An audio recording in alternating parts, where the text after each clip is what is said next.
Brought to you by 5paisa.com. Investing made easy and rewarding. Download the app now.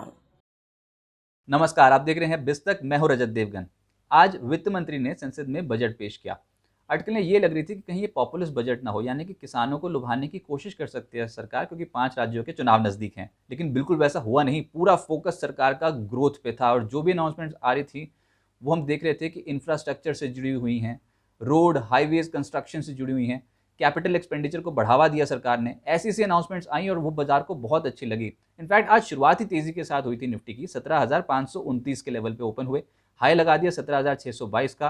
और जैसे ही budget speech हुई 12 बजे के बाद एकदम से झटका लग गया मार्केट में और 17,244 तक लुढ़क गए। लेकिन जो रिकवरी हुई है, स्पेशली मेटल स्टॉक्स का सहारा, सीमेंट स्टॉक्स में खरीदारी हुई है, वो आज बाजार को बहुत पसंद आई। क्लोजिंग हुई है 237 अंक बढ़कर 17,576 के लेवल पे। 1.25% की तेजी बजट वाले दिन निफ्टी पे। निफ्टी बैंक 1.5% उछलता हुआ नजर आया, 530 अंक मजबूत हुआ। सेंसेक्स में 848 अंकों का उछाल आज के सत्र में देखने को मिला है। आप देख रहे हैं बजट का मार्केट पे क्या रिएक्शन देखने को मिला। लेकिन आपको ये बता दें कि बिस्तक ऐप यूजर्स के लिए 5 पैसा लेकर आया है एक स्पेशल ऑफर। डाउनलोड कीजिए 5 पैसा ऐप, लिंक डिस्क्रिप्शन में दिया है। टाइप कीजिए कूपन कोड LT150 और पाएं एक्साइटिंग ऑफर्स। तो देर मत कीजिए, अपनी इन्वेस्टमेंट जर्नी यानी कि इक्विटी, म्यूचुअल फंड्स और IPO में इन्वेस्टमेंट स्टार्ट कीजिए 5 पैसा ऐप के जरिए। एडवांस डिक्लाइंस निफ्टी के 35 शेयर्स हरे निशान पे बंद हुए और 15 शेयर्स में आज के सत्र में बिकवाली देखने को मिली। और जैसे हम बार बार कह रहे थे कि अब वोलेटिलिटी कूल ऑफ होगी, वोलेटिलिटी में गिरावट देखने को मिलेगी और वही हुआ है। आज 9% इंडिया विक्स टूटा है। निफ्टी गेनर्स में अब आप पाएंगे टाटा स्टील को। देखिए, अगर इंफ्रास्ट्रक्चर पे सरकार का फोकस रहा और रोड हाईवेज कंस्ट्रक्शन पे फोकस रहा तो इसका मल्टीप्लायर इफेक्ट देखने को मिलेगा बाकी के सेक्टर्स पे जो इंफ्रास्ट्रक्चर से, रोड हाईवे से जुड़े हुए हैं, जैसे कि सीमेंट और मेटल्स। और आज टॉप 2 सेक्टर्स बाजार के यही थे। बजट के बाद जो स्टॉक्स चेज हुए हैं वो सीमेंट और मेटल्स ही हैं। मिसाल के तौर पर निफ्टी का टॉप गेनर है टाटा स्टील, 7.5% उछला है। इसके अलावा श्री सीमेंट, LNT, इन स्टॉक्स में भी 4.5% से 5.5% की कमाई हुई है। सन फार्मा, इंडसइंड बैंक, ये अन्य स्टॉक्स रहे जहां पर 6% से 7% की तेजी आज के सत्र में बनी। निफ्टी के टॉप गेनर्स की लिस्ट में शामिल। लूजर्स में BPCL, IOC, Tata Motors, M&M और ONGC शामिल हैं। यहां पर आज दबाव देखने को मिला और BPCL सबसे ज्यादा टूटा है 4.5%। लेकिन मेटल शेयर्स कमाल कर गए, 4.5% तो इंडेक्स ही उछल गया बजट के बाद। सबसे स्ट्रॉन्ग खरीदारी आज के सत्र में सिर्फ और सिर्फ मेटल्स में हुई है। उसमें टाटा स्टील पहले पायदान पे है, 7.5% उछला। JSPL में 6% का उछाल था। स्टील अथॉरिटी 5%, वेदांता 4.5%, NMDC में 4.5% का return, Hindalco, JSW steel, NALCO में 4% से ज्यादा का उछाल। कोई भी स्टॉक इंडेक्स में ऐसा नहीं है जो लाल निशान में बंद हुआ हो। मेटल्स में ताबड़तोड़ खरीदारी हुई है बजट के बाद, क्योंकि अनाउंसमेंट में फिर कह रहा हूं इकोनॉमिक ग्रोथ पे फोकस था और अब अगर इंफ्रास्ट्रक्चर पे फोकस रहेगा तो मेटल्स और सीमेंट की डिमांड तो बढ़नी तय है। दूसरे पायदान पे आती है सीमेंट, जिसमें आज दालमिया भारत कमाल कर गया, 6% ऊपर बजट के बाद। श्री सीमेंट 5.5% उछला। Ambuja cement 4.5%, UltraTech, Ramco cement, Grasim, ACC, ये कुछ ऐसे स्टॉक्स थे जो ट्रेडर्स अच्छी खरीदारी इन स्टॉक्स में कर रहे थे। डिजिटल इकोनॉमी पे सरकार का फोकस है, डिजिटल इकोनॉमिक डेवलपमेंट पे फोकस है। उसका फायदा उठाया आज IT स्टॉक्स में, जिसमें दिग्गज कंपनियां शामिल थी। HCL technologies 3% उछला। टेक महिंद्रा में लगभग 2.25% का उछाल था। इन्फोसिस, TCS का वेटेज स्ट्रॉन्ग है, इन्होंने आज निफ्टी को बहुत सहारा दिया है। दोनों ही स्टॉक्स लगभग 2% ऊपर थे। एम्फेसिस, विप्रो, LNT, इन्फोटेक जैसे स्टॉक्स में हल्की खरीदारी देखने को मिली। एक और तबका ऐसा जहां पर खरीदारी हो रही थी वो थी हेल्थ केयर फार्मा इंडस्ट्री से जुड़ी कंपनियां, जिसमें सन फार्मा 7% का उछाल, Laurus labs, Aurobindo pharma, Granules, Biocon, Metropolis, Divi's labs, ये स्टॉक्स थे आज स्ट्रॉन्ग। FMCG शेयर उछले, मैरिको, ब्रिटानिया जैसे स्टॉक 3.5% ज्यादा उछले। अच्छा, बजट में अगर कोई नेगेटिव नहीं आता है तो ये भी एक पॉजिटिव स्टेटमेंट ही होती है कुछ इंडस्ट्रीज के लिए। मिसाल के तौर पे कुछ ऐसी कंपनियां जिनमें सिंटैक्स लगने की उम्मीद बहुत ज्यादा होती है, जैसे कि सिगरेट से जुड़ी कंपनियां, लिकर इंडस्ट्री जुड़ी कंपनियां, अगर सिंटैक्स नहीं लगता तो मिल गई राहत। और आप ITC देखिए, क्या ताबड़तोड़ चाल दिखा गया आज के सत्र में, 3.5% उछला। ये FMCG स्टॉक स्ट्रॉन्ग था।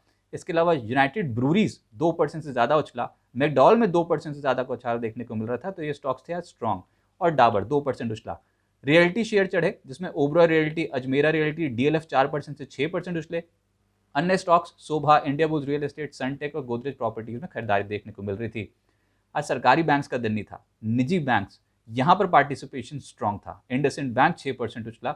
निफ्टी के टॉप गेनर्स की लिस्ट में भी है ये। ICICI bank, Kotak bank, RBL bank और एक्सिस बैंक में हल्की खरीदारी होती हुई नजर आई। ICICI बैंक का वेटेज स्ट्रॉन्ग है, निफ्टी में, तो इसकी वजह से आज इसने बहुत कुशन दिया है मार्केट को, 3% ये स्टॉक उछला है। ऑटो शेयर्स का दिन बिल्कुल नहीं था। अब गिरा क्या बजट के बाद? वहां पर जहां पर उम्मीदें बहुत ज़्यादा थी और वो पूरी नहीं हो पाई। जैसे उम्मीद ये कर रहे थे कि जीएसटी से जुड़ी कोई अनाउंसमेंट आ जाए, जीएसटी में कुछ कट मिल जाए टू व्हीलर इंडस्ट्री के लिए स्पेशली, वैसा हुआ नहीं और ऑटो स्टॉक्स लुढ़क गए। इसके अलावा पैसेंजर व्हीकल से जुड़ी कंपनियां भी लुढ़क गई। टाटा मोटर्स तो नतीजों का इम्पैक्ट ही पड़ रहा था, 2.5% ये नीचे। MNM, Eicher motors, tube investment, Bajaj auto, MRF, इन स्टॉक्स में दबाव देखने को मिला। एग्री शेयर्स की हुई पिटाई, क्योंकि एग्री रिलेटेड बजट ये है नहीं, ये मैन्युफैक्चरिंग साइड पे बजट ज़्यादा है।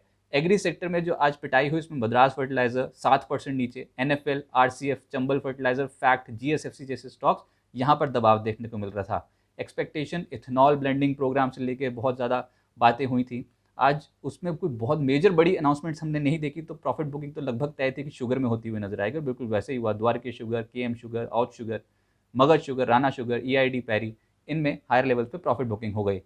सरकारी बैंक्स ढीले पड़े, जिसमें आईओबी 2.5% नीचे, Indian bank, Maharashtra, bank of Maharashtra, union bank, JNK bank, bank of Baroda और एसबीआई, ये हायर लेवल पे प्रॉफिट बुकिंग की चपेट में आ गए। एक स्टॉक लोअर लेवल से रिकवर कर गया, वो था कैनरा बैंक। इन तमाम स्टॉक्स में वो एक स्टॉक ऐसा है जो हरे निशान में बंद हुआ है। तेल गैस शेयर्स फिसले आज। एचपीसीएल 7% नीचे, बीपीसीएल 4.5% नीचे, आईओसी, ऑयल मार्केटिंग कंपनीज का तो दिन था नहीं। इसके अलावा ऑयल और ओएनजीसी में भी लगभग 1.25% से 1.5% की गिरावट देखने को मिली। मिड कैप शेयर्स जहां पर फोकस ज्यादा रहा बजट के दौरान, उसमें एक था हटसन एग्रो, लगभग 14.5% उछला। जीपीआईएल 10%, गोदावरी पावर एंड इस्पात, साथ साथ आवास फाइनेंशियल यहाँ पर भी 9.5% का उछाल था। अब अगर मेटल स्टॉक्स में खरीदारी हो रही है तो उससे इलेक्ट्रोड से जुड़ी कंपनियां भी फोकस में आएंगी। ग्रेफाइट से जुड़ी कंपनियां, तो ग्रेफाइट ये स्टॉक ही उछल गया, 8.5% तेज था। इसके अलावा रेलिगियर में 8.5% की तेजी थी। केमिकल स्टॉक्स जिसमें नवीन फ्लोरिन और फ्लोरोकेम दोनों ही स्टॉक्स में अच्छी खरीदारी होती हुई नजर आई थी, 6.5% से 8% उछले।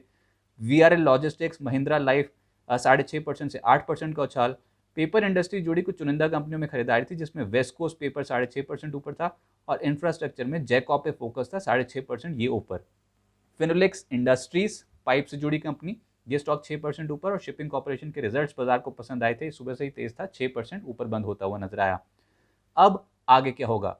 देखिए, बजट जो है वो बाजार के लिहाज से न्यूट्रल है, कंजर्वेटिव है, बहुत कोई एग्रेसिव अनाउंसमेंट्स नहीं आती हुई नजर आई हैं बाजार में, लेकिन कोई नेगेटिव अनाउंसमेंट भी नहीं आई है, टैक्स कट भी नहीं किए गए हैं, तो किसी भी तरीके से कोई भी छेड़छाड़ नहीं की गई है। सरकार की तरफ से मैसेज है सब कुछ ठीक चल रहा है, तो उसे ठीक चलते रहने दीजिए।